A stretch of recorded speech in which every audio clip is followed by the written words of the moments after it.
ওকে। আজকে আমরা শিখবো। আচ্ছা, আমি VS কোডটা প্রথমে ওপেন করে নিচ্ছি। একটা ফাইল ক্রিয়েট করে নিই, তারপরে সেভ করে নিচ্ছি ফাইলটা, নিউ ফোল্ডার d8.html। আচ্ছা, ঠিক আছে, বেসিক স্ট্রাকচার তৈরি করে নিচ্ছি। আচ্ছা, আমরা আজকে শিখবো কোটেশন সম্পর্কে, মানে কিভাবে একটা উদ্ধৃতি লেখার পরে সেটাতে কোটেশন দিতে হয়। সেটা আজকে দেখবো। যে সিম্পলি লিখলে কোটেশন দিলে তো আহ, হ্যাঁ হয়, বাট আপনি চাচ্ছেন যে এটা লিখবেন, এটা অটোমেটিক কোটেশন হয়ে যাবে। হ্যাঁ, তো টাইটেলটা চেঞ্জ করছি।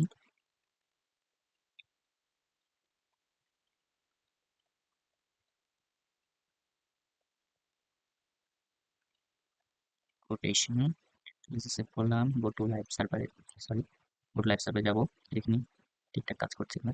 হ্যাঁ, টাইটেল চেঞ্জ হয়ে গেছে।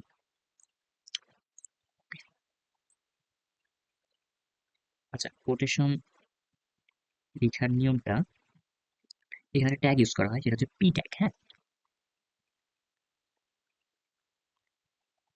এই পি ট্যাগের মধ্যে আপনি যদি লেখেন, যেটা লিখবেন সেটা আসলে কোটেশন হিসেবে তৈরি হয়। The Google is, sorry, P tag তো প্যারাগ্রাফ ট্যাগ হয়, এবং পি ট্যাগের ভিতরে কোটেশন কোটেশনের জন্য কিউ ট্যাগ ইউজ করা হয়। আমি একটু ভুল করেছিলাম, কিউ ট্যাগ। আচ্ছা, the goal is to build a better world for everyone।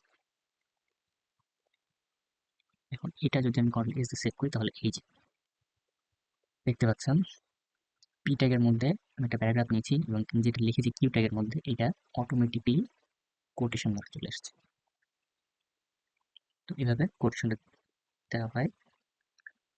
ওকে, আজকে আরেকটা জিনিস শিখাবো, সেটা হচ্ছে কমেন্ট। কমেন্ট হলো, এটা তো ছোট দু এক লাইনে কোড করা হচ্ছে।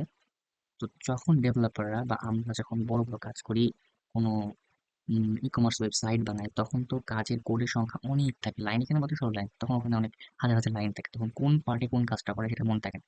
সেইজন্য আমরা আসলে ছোট করে লিখে রাখি যে এটা এই কাজ। তো এটার নিয়ম হলো গ্রেটার দেন এবং এক্সক্লেমেটর সাইন, এবং এর ভিতরে যা লেখা হবে সেটা হলো কমেন্ট টাইপের দেখাবে। যেমন আমি এখানে কি কাজ করেছি? এখানে কোটেশন লিখছি। আমি যদি এখানে লিখে কোটেশনের কাজ করেছি,